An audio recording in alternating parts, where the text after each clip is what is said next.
தொடக்க நூல் அதிகாரம் 20. ஆபிரகாமும் அபிமெலக்கும். ஆபிரகாம் அங்கிருந்து புறப்பட்டு நெகேபுக்கு சென்று காதேசுக்கும் சூருக்கும் இடைப்பட்ட பகுதியில் வாழ்ந்து பின்னர் கெராரில் தங்கினார். அப்போது ஆபிரகாம் தம் மனைவி சாராவை தம் சகோதரி என்று சொல்லிக் கொண்டமையால் கெரார் மன்னனாகிய அபிமெலக்கு ஆள் அனுப்பி அவரை அழைத்து வர செய்தான்.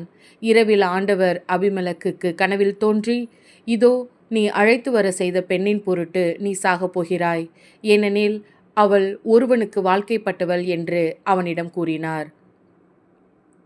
அதுவரை அவரை தொடாதிருந்த அபிமெலக்கு அது கேட்டு மறுமொழியாக, என் தலைவரே, உண்மையாகவே நேர்மைமிக்க இனத்தவரை நீர் அழிப்பீரோ? அவன் அவளை தன் சகோதரி என்றும் அவள் அவனை தன் சகோதரன் என்றும் அறிமுகப்படுத்தவில்லையா? நான் நேரிய இதயத்தோடும் தூய கைகளோடும் இதை செய்தேன் என்றான்.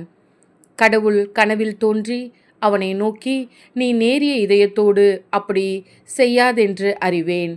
அதனால்தான் எனக்கு எதிராக பாவம் செய்யாத உன்னை காப்பாற்றி அவளை தொடவிடவில்லை.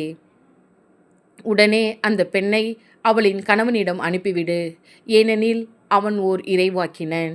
அவன் உனக்காக மன்றாடினால் நீ பிழைப்பாய். அவளை நீ அனுப்பாவிடில் நீயும் உன்னை சேர்ந்த யாவரும் செத்து மடிவீர்கள் என்பது உறுதி என்றார். அபிமெலக்கு அதிகாலையில் எழுந்து தன் வேலைக்காரர் அனைவரையும் அழைத்து அந்த வார்த்தைகளையெல்லாம் அவர்கள் கேட்கும்படி சொன்னான். அதை கேட்டு அவர்கள் மிகவும் அச்சமுற்றனர். பின் அபிமெலக்கு ஆபிரகாமை வரவழைத்து, நீர் எங்களுக்கு என்ன காரியம் செய்துவிட்டீர்? எனக்கும் என் நாட்டுக்கும் இப்பெரும் பழி நேரும்படி நான் உமக்கு என்ன தீங்கு செய்தேன்? செய்திருக்கக்கூடாதவற்றை நீர் எனக்கு செய்துவிட்டீரே. நீர் எக்காரணத்தை கொண்டு இக்காரியம் செய்தீர் என்று அவரிடம் வினவினான். ஆபிரகாம் மறுமொழியாக, இவ்விடத்தில் கடவுளுக்கு அஞ்சுவார் எவரும் இல்லை என்றும் என் மனைவியை அடையும் பொருட்டு என்னை கொன்று விடுவார்கள் என்றும் நினைத்தேன். மேலும் உண்மையில் இவள் என் சகோதரியே. இவள் என் தந்தைக்கு பிறந்த மகள், ஆனால் என் தாயின் மகள் அல்ல. அவளை நான் மணந்து கொண்டேன். மேலும் நான் என் தந்தையின் வீட்டை விட்டு கடவுள் என்னை அலைந்து திரிய செய்தபோது நீ எனக்கு பேருதவி செய்ய வேண்டும். நாம் செல்லுமிடமெல்லாம் நான் உன் சகோதரன் என்று சொல் என்று அவளிடம் நான் கூறியிருந்தேன் என்றார். அப்பொழுது அபிமெலக்கு ஆடு மாடுகளையும் வேலைக்காரர் வேலைக்காரிகளையும் ஆபிரகாமுக்கு கொடுத்ததுமன்றி அவர் மனைவி சாராவையும் அவரிடம் ஒப்படைத்தான். மேலும் அபிமெலக்கு, இதோ உமக்கு முன்பாக எனது நாடு இருக்கிறது, உமக்கு எங்கு விருப்பமோ அங்கு நீர் வாழலாம் என்றான். மேலும் சாராவை நோக்கி, இதோ உன் சகோதரருக்கு 1000 வெள்ளிக்காசு கொடுத்துள்ளேன்.